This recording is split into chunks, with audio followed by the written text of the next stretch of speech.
Hello दोस्तों, मैं advocate विकास मीणा और आज की वीडियो में बात करेंगे आरबीआई के द्वारा जो नई गाइडलाइन जारी की गई है, जो सभी बैंकों के लिए अनिवार्य रूप से गाइडलाइन को पालना करनी है। उस गाइडलाइन की आज बात इस वीडियो पर करेंगे। दोस्तों, आरबीआई द्वारा जो गाइडलाइन जारी की गई है, जिसके अंतर्गत उन नियमों का पालन अगर आप नहीं करते हैं तो बैंक द्वारा आपके ऊपर 50,000 रुपए तक का जुर्माना भी लगाया जा सकता है। बिल्कुल दोस्तों, अगर आपके 2 अकाउंट या 3 अकाउंट 4 अकाउंट अगर कोई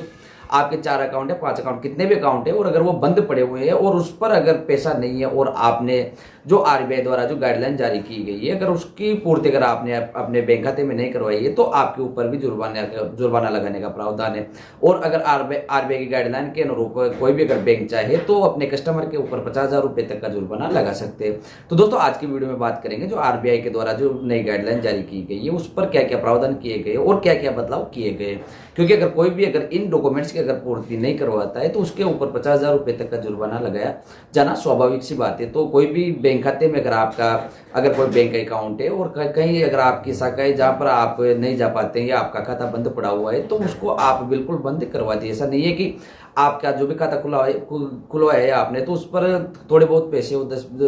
1,000 2,000 500, तो ऐसी स्थिति में आप उसको चालू रखें। उसको अनिवार्य नहीं है कि आप उसको चालू रखें, उसको आप बंद करवा देना उसके लिए बेटर रहेगा। तो दोस्तों, जो आरबीआई द्वारा जो गाइडलाइन जारी की गई उस पर अगर फर्स्ट टॉपिक की बात करें तो ये वो है नॉमिनी। दोस्तों, जो नॉमिनी की बात अगर करें तो नॉमिनी वो व्यक्ति होता है जो किसी भी व्यक्ति का जो अगर कोई भी अगर नॉमिनी चुनता है तो नॉमिनी का काम रहता है कि जो भी अगर किसी भी प्रकार से अगर कोई भी जिस व्यक्ति ने नॉमिनी चुना है उस व्यक्ति के साथ अगर कोई घटना हो जाती है, उसकी अकाल मृत्यु हो जाती है, किसी प्रकार से अगर वो इतना लावारिस हो जाता है कि वो बैंक नहीं जा सकता, तो ऐसी स्थिति में उस व्यक्ति के द्वारा जो नॉमिनी चुना जाता है तो एज ए मैनेजर की तरह काम करता है। दोस्तों, जो नॉमिनी का जो शाब्दिक रूप से अगर अर्थ देखें तो लोग इस चीज को अभी तक कंफ्यूजन में है कि नॉमिनी कौन होता है। नॉमिनी दोस्तों, नॉमिनी ऐसा नहीं है कि नॉमिनी जब भी कोई भी व्यक्ति की अगर मृत्यु हो जाती है वह इस दुनिया में नहीं रहता है या जो भी नॉमिनी चुना गया है तो नॉमिनी उस खाते में जितने भी कोई पैसा पड़ा है, एफडी अकाउंट में पड़ा है या किसी फिक्स डिपॉजिट अकाउंट में पड़ा है या कहीं पर भी अगर कोई नॉमिनी अगर लगाया गया है तो ऐसी स्थिति में उस नॉमिनी के पास चला जाएगा। केवल नॉमिनी के पास इतना ही अधिकार है कि वो एज ए बैंक मैनेजर की तरह वो काम कर सकता है। तो दोस्तों, जो भी नॉमिनी चुना जाता है तो उस नॉमिनी का दायित्व होता है कि अगर कोई भी व्यक्ति ने जिसने नॉमिनी चुना है तो उस नॉमिनी जो बैंक खाते में उसको नॉमिनी चुना गया है तो उस बैंक में जितने भी कोई पैसा है या कुछ भी अगर कोई भी अन्य वस्तु अगर उस पर पड़ी है तो उसकी देख रेख वह जरूर करें। और दोस्तों, इसी को लेकर जो आरबीआई ने जो गाइडलाइन जारी की गई इसका मुख्य उद्देश्य है कि जो भी जितने भी जो पहले बैंक अकाउंट थे तो उस पर 42,000 करोड़ रुपए जो लावारिस स्थिति पे मिले। अब 42,000 रुपए करोड़ जो पैसे मिले तो वो किसके हैं, तो इसकी बात भी इस वीडियो पर कर लेते हैं। दोस्तों, जैसे कोई भी व्यक्ति था जिसके अकाउंट में 10,000 रुपए थे, 20,000 रुपए थे और उसकी मृत्यु हो गई और उसके बाद उसके अकाउंट पर कोई भी नॉमिनी नहीं था तो उसका ये भी पता नहीं लग सका कि किसका पैसा है और कौन नॉमिनी है, तो इसकी देख रेख करेगा। तो ऐसी स्थिति में जो 42,000 करोड़ रुपए की जो राशि थी तो वो लावारिस हो गई, ना तो किसी के पास वो जा सके और उस पर गवर्नमेंट का अधिकार हो गया। तो ऐसी स्थिति में आरबीआई द्वारा ये नई गाइडलाइन जारी की गई है कि नॉमिनी किसी भी खाते में अगर किसी भी व्यक्ति का अगर किसी शाखा में अगर बैंक अकाउंट अगर खुला हुआ है तो ऐसी स्थिति में वो नॉमिनी दर्ज करवाए। अगर उसके अकाउंट में अगर नॉमिनी नहीं है तो ऐसी स्थिति में जिस व्यक्ति का बैंक अकाउंट है उसको ऊपर चार्ज भी लगाया जा सकता है, जुर्माना भी उसके ऊपर लगाया जा सकता है। दोस्तों, अगर किसी भी खाते में अगर नॉमिनी है तो उस पर उसका सिविल भी सही माना जाएगा। और मुख्य जो नॉमिनी की अगर बात कर लेते हैं कि इसके पीछे और दूसरा क्या रीजन, इस पर सबसे बड़ा रीजन ये है कि अगर किसी भी प्रकार से जिस व्यक्ति ने नॉमिनी चुना गया है और उस शाखा में मान लो कि उसका अकाउंट है तो नॉमिनी अगर जिस व्यक्ति का अकाउंट है अगर उसकी मृत्यु हो जाती है किसी प्रकार से अगर अनावश्यक कारण से अगर वो बैंक नहीं जा पाता है, वो अगर खाता बंद पड़ा रह जाता है, खाता बंद होने की स्थिति में आ जाता है तो अगर उसके खाते में 10 रुपये या 20 रुपये भी होंगे तो उसको जो भी नॉमिनी बना रखा है उसके खाते में ट्रांसफर कर दिया जाएगा। और दोस्तों, अगर जो एफडी होती है, फिक्स डिपॉजिट होता है, तो ऐसी स्थिति में भी उनको अनिवार्य कर दिया गया है कि जो जिस प्रकार से अनिवार्य किया गया है तो अगर एफडी में कोई भी व्यक्ति अगर एफडी करवा रहा है या कोई फिक्स डिपॉजिट करवा रहा है तो ऐसी स्थिति में उसको जो नॉमिनी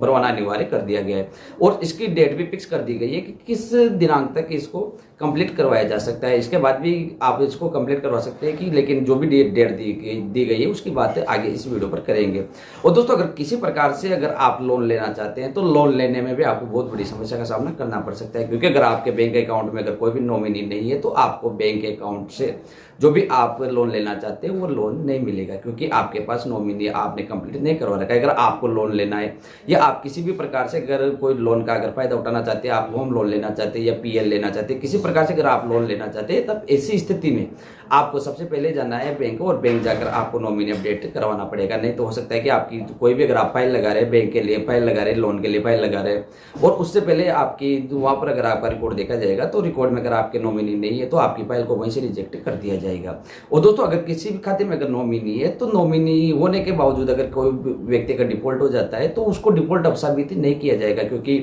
अगर कोई भी नॉमिनी अगर एक्टिव है कोई भी किसी भी खाते में, तो अगर नॉमिनी एक्टिव है तो उसको डिफॉल्ट खाते की स्थिति में नहीं रखा जाएगा। जो भी व्यक्ति अगर उसको अगर वो डिफॉल्ट अगर कहीं जाकर अगर हो भी जाता है तो उसको डिफॉल्ट कैटेगरी में उसको नहीं डाला जाएगा। तो दोस्तों ये जो आरबीआई की जो गाइडलाइन थी, इस पर आपने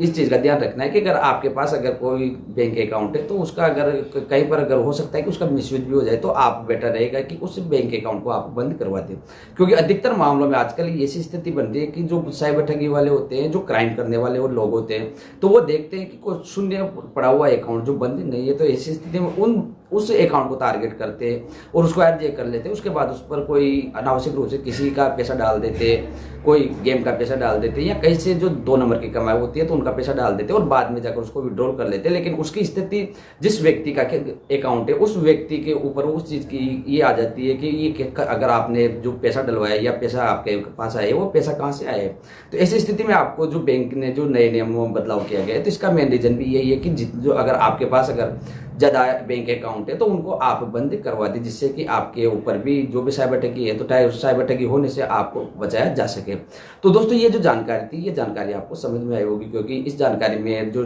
आरबीआई द्वारा नई गाइडलाइन जारी की गई उसका पूरी जो संपूर्ण वीडियो संपूर्ण जो जानकारी थी वो संपूर्ण जानकारी आपको प्रोवाइड करवाई है। तो दोस्तों ऐसी वीडियो पाने के लिए आप देख सकते हैं कि आपको अगर एफडी के बारे में अगर कोई पूरी अगर वीडियो चाहिए, आपको इससे रिलेटेड अगर कोई भी अगर आपका क्वेश्चन हो तो आप मेरे से संपर्क कर सकते हैं। मैसेज पर लिखकर आप अपनी समस्या को डाल सकते हैं, या आप किसी अन्य प्रकार से भी अगर कोई भी समस्या के लिए अगर हमसे संपर्क करना चाहते हैं तो आप हमसे संपर्क कर सकते हैं, क्योंकि आप अगर मैसेज में लिखकर डालेंगे तो हम आपका जवाब देना उचित समझेंगे। और आप अगर हमसे संपर्क भी करना चाहते हैं तो पहले आप अपॉइंटमेंट बुक करवाकर हमें मैसेज करें या कॉल करें, क्योंकि कॉल आपका अटेंड नहीं हो पाएगा। तो ऐसी स्थिति में आप मुझे मैसेज ही करें। तो दोस्तों ऐसी जानकारी लेने के लिए आप अगर आपने अभी तक इस चैनल को सब्सक्राइब नहीं किया है लीगल एडवाइस विकास मीणा को, तो आप सब्सक्राइब कीजिए, और उसके साथ साथ ही आप एक लाइक इस वीडियो के लिए भी कीजिए, और साथ के साथ आप एक व्यक्ति को भी इस वीडियो को शेयर कीजिए, जिससे कि दूसरे लोगों को भी ये जानकारी